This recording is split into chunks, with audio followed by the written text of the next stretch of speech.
Hello everyone, welcome to lecture 10 of Sale of Goods Act by Golden Law. So till today हमने section 44 तक कर लिए हैं. आज हम सेक्शन 45 यानी ये अनपेड सेलर का जो टॉपिक है वो स्टार्ट करने जा रहे हैं. Now it is very important topic in Sale of Goods Act.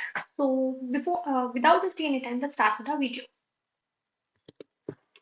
अभी देखो हमने कल के लेक्चर में हमने देखा था कि सेलर एंड बायर जो है दोनों की ड्यूटीज होती है. अभी सेलर की क्या ड्यूटी होती है कि he shall be ready and willing to deliver the goods to buyer. ठीक है, जो भी कॉन्ट्रैक्ट में गुड्स करी होती है वो गुड्स वो डिलीवर करने के लिए बायर को रेडी होना चाहिए और विलिंग होना चाहिए. And on the other hand जो बायर है he shall be ready and willing to accept the goods and pay for them. ठीक है ना. तो सेलर की क्या ड्यूटी है कि गुड्स को डिलीवर करना और बायर की क्या ड्यूटी है एक्सेप्ट करना उन गुड्स को और उनकी पेमेंट करना.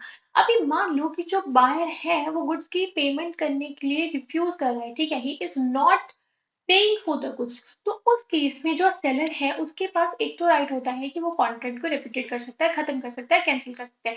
सेकेंड उसके पास राइट होता है कि जो बायर है उसे वो स्यू कर सकता है फॉर ब्रीच ऑफ कॉन्ट्रैक्ट.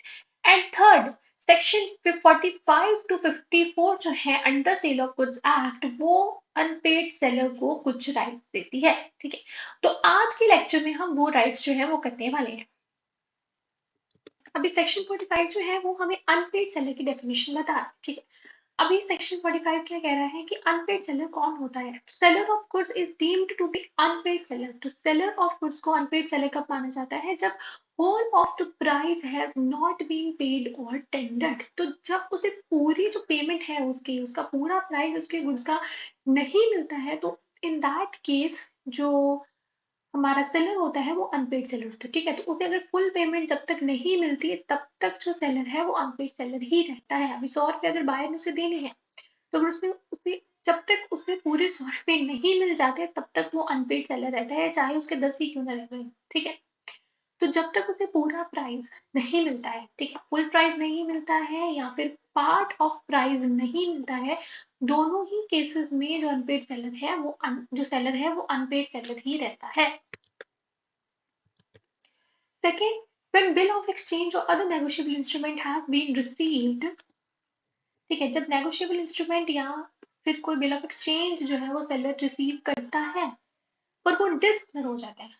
ठीक है, मान लो कि जो बायर है उसने चेक इशू किया on the name of seller but बाद में वो डिसऑनर हो गया तो उस केस में भी क्या है हमारा जो सेलर है वो क्या है अनपेड सेलर. ठीक है, तो दिस वाज सेक्शन 45. अभी सेक्शन 46 जो है वो हमें क्या कह रहा है.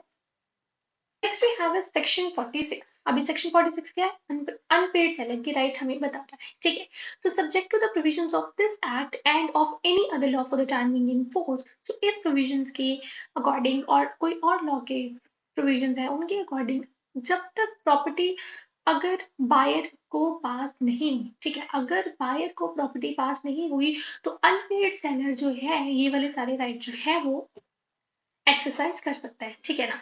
तो 46 सबसेक्शन 1 क्लॉज ए के अंदर, क्लॉज बी के अंदर एंड क्लॉज सी के अंदर जो राइट है वो अनपेड सेलर एक्सरसाइज कर सकता है.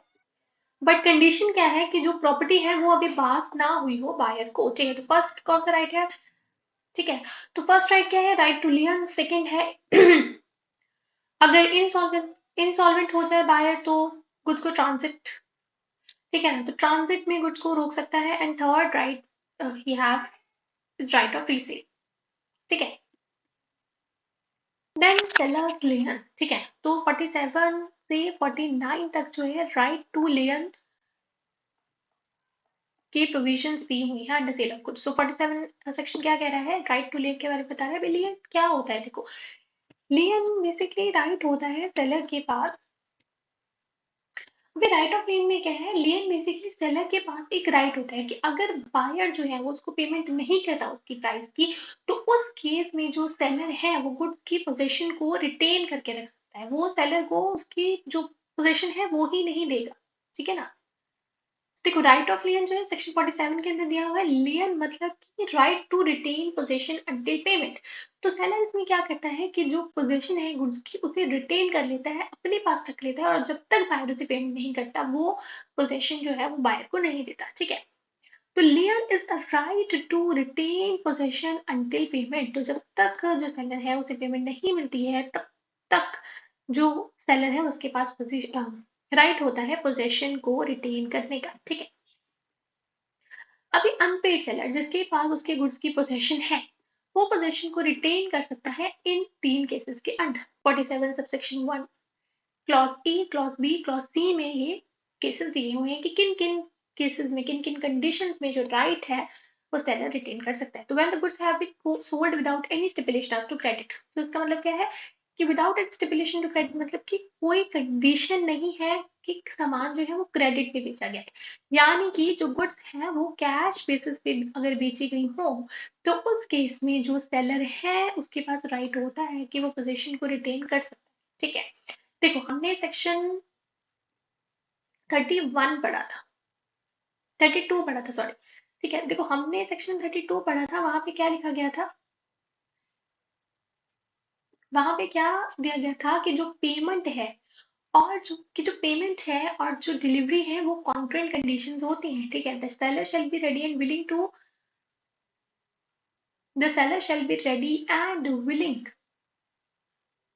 to deliver goods and buyer shall be ready and willing to accept them and to pay for them। ठीक है, तो पेमेंट और डिलीवरी जो कॉन्ट्रेक्ट कंडीशन है, तो अभी यहाँ पे सेलर जो है वो डिलीवरी करने के लिए तैयार है और अगर पेमेंट नहीं दे रहा, बायर ही रिफ्यूजेस टू पे और ही फेल टू पे, तो इन दैट केस सेलर गुड्स को जो पोजीशन है उसको रिटेन कर सकता है जब तक उसे पेमेंट नहीं मिलती। ठीक है, अब ये तो तब हो गया अगर गुड्स जो है वो कैश बेसिस पे बेची गई है। अगर गुड्स बेची गई है क्रेडिट, ठीक है, और पीरियड जो क्रेडिट का था, जो फिक्स टाइम दिया गया था कि इतने टाइम में यू हैव टू पे द पेमेंट, ठीक है, यू हैव टू पे द प्राइस। ठीक है, तो वो जब पेमेंट, वो जो क्रेडिट का जो पीरियड है जब वो एक्सपायर हो जाए, उसके बाद भी बायर पेमेंट ना दे और गुड्स पोजेशन में अभी भी सेलर की हो, तो तब भी वो अपना पोजेशन को रिटेन करने का राइट एक्सरसाइज कर सकता है।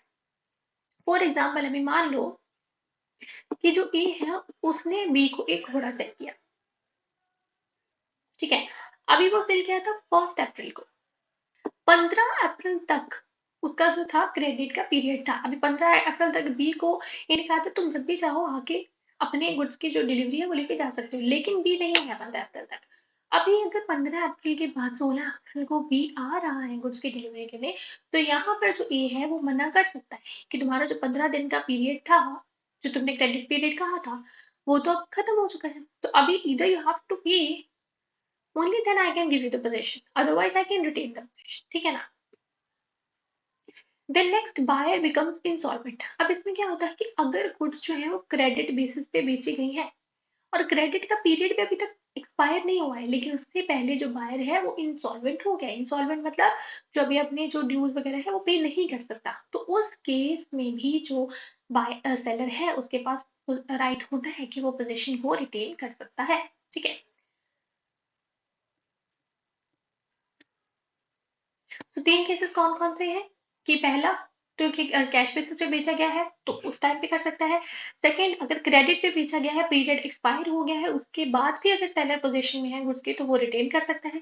थर्ड, अभी क्रेडिट क्रेडिट का जो पीरियड है वो एक्सपायर नहीं हुआ है, लेकिन जो बायर है वो इंसॉल्वेंट हो गया है, even in that case the seller can retain the position of the goods. ठीक है, अभी यहाँ पे क्या कहा जा रहा है कि सेलर अपना जो राइट ऑफ लियर का राइट है वो तभी एक्सरसाइज कर सकता है अगर उसके पास गुड्स की पोजेशन है। अगर उसके पास गुड्स की पोजेशन नहीं है तो उसके बाद वो कैसे रिटेन करेगा। ठीक है, तो रिटेन करने के लिए पोजेशन जो है सेलर के पास होनी चाहिए। ये कह रहा है हमारा section 47। Now we have section 48। Section 48 बात करता है पार्ट डिलीवरी की, कि जहां पर अनपेड सेलर है उसने पार्ट डिलीवरी की है गुड्स की, तो वो अपना राइट ऑफ लियन एक्सरसाइज कर सकता है और बाकी के बाकी के बचे हुए गुड्स पे, ठीक है ना, रिमेनिंग गुड्स जो है उन पे वो अपना राइट ऑफ लियन एक्सरसाइज कर सकता है। अभी हमारी जो सेक्शन 48 है इसे हम पढ़ेंगे विद सेक्शन 34। ठीक है ना, सेक्शन 34 क्या कह रही है, सेक्शन 34 बताती है पार्ट डिलीवरी का इफेक्ट, कि जब सेलर है वो पार्ट डिलीवरी करता है तो वो दो केसेस में करता है। एक तो जब वो पार्ट डिलीवरी कर रहा है पर उसे कंसिडर किया जा रहा है डिलीवरी ऑफ होल गुड्स, और सेकेंडली जब वो पार्ट डिलीवरी कर रहा है पर उसे कंसिडर नहीं किया जा रहा डिलीवरी ऑफ होल गुड्स। ठीक है, अगर सेलर ने अपनी पार्ट डिलीवरी की है गुड्स की और वो कंसीडर की जा रही है डिलीवरी ऑफ होल गुड्स, तो इसका मतलब जो गुड्स है वो ऑलरेडी सारी की सारी जो है वो बायर के पोजेशन में चली गई है, तो उस केस में जो सेलर है अपना राइट ऑफ क्लियर एक्सरसाइज नहीं कर सकता। लेकिन अगर पार्ट डिलीवरी हुई है एंड वो कॉन्ट्रैक्ट जो है वो सवर किया जा सकता है, अलग किया जा सकता है, एंड इस पार्ट डिलीवरी को होल गुड्स की डिलीवरी कंसीडर नहीं किया जा रहा, तो उस केस में जो सेलर है वो अपना राइट ऑफ क्लियर एक्सरसाइज कर सकता है। Is it clear?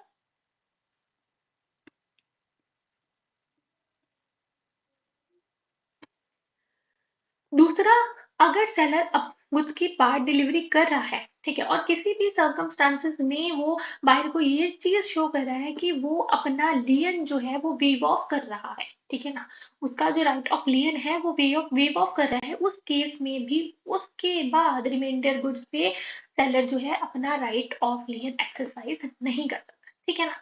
Is it clear?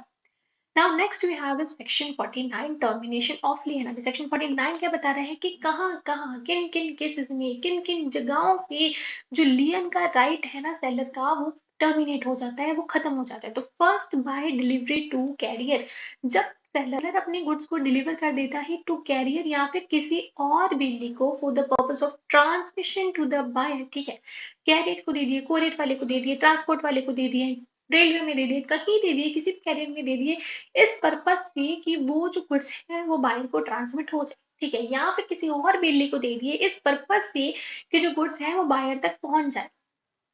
तो जिस टाइम पे सेलर ने गुड्स हैंड ओवर किए हैं उस टाइम पे उसका राइट ऑफ लियन जो है वो टर्मिनेट हो जाता है, लेकिन जो सेलर है उसने अपना राइट ऑफ डिस्पोजल अगर रिजर्व नहीं किया, तो अगर उसने गुड्स कैरियर को दिए हैं और उसने अपना राइट ऑफ डिस्पोजल रिजर्व करके रखा है, तो फिर जो सेलर का राइट ऑफ लियन है वो कहीं नहीं जाता। क्यों? क्योंकि राइट ऑफ डिस्पोजल क्या था कि राइट ऑफ डिस्पोजल में कैरियर गुड्स जो है वो डिलीवर नहीं कर सकता बायर को जब तक सेलर ऑर्डर नहीं करता। तो सेलर ऑर्डर ही नहीं करेगा तो पोजीशन में किसकी होगा? गुड्स सेलर के। तो अगर बिना अपना राइट ऑफ डिस्पोजल रिजर्व किए सेलर गुड्स कैरियर को या किसी बिल्ली को दे देता है फॉर ट्रांसमिशन टू बायर, उस केस में जो डोमिनेशन हो जाती है उसके राइट ऑफ लियन की। Next, when buyer or his agent lawfully obtains possession of the goods, अगर buyer या उसका एजेंट lawfully गुड्स की पोजेशन ऑब्टेन कर लेते हैं तब भी लियन जो है टर्मिनेट हो जाता है उसका राइट। अभी यहाँ पे क्लियरली लिखा हुआ है लॉफुली, अगर अनलॉफुली रॉन्गफुली जो है बायर या उसके एजेंट रिटेशन ऑब्टेन करता है, रॉन्गफुली करता है, तो उस केस में जो सेलर का राइट है, जो सेलर का राइट टू लियन है वो टर्मिनेट नहीं होता, ठीक है। Then by waiver of there, अगर खुद ही सेलर अपना वीव ऑफ कर रहा है राइट, तो उस केस में तो टर्मिनेट हो ही जाएगा, ठीक है ना। देन इसका सबसेक्शन 2 क्या कह रहा है कि जो अनपेड सेलर है सिर्फ इस वजह से अपना लियन नहीं खो देता कि उसने उसे डिग्री मिल गई है फॉर प्राइस ऑफ गुड्स, ठीक है ना। देन ये था हमारा section 47 to 49 right to lien. अभी सो दिस वाज इट, ठीक है, ये था। अगर किसी को कोई भी इशू है you can ask me in the comment and for more such videos to subscribe my channel and like my video. Thank you guys.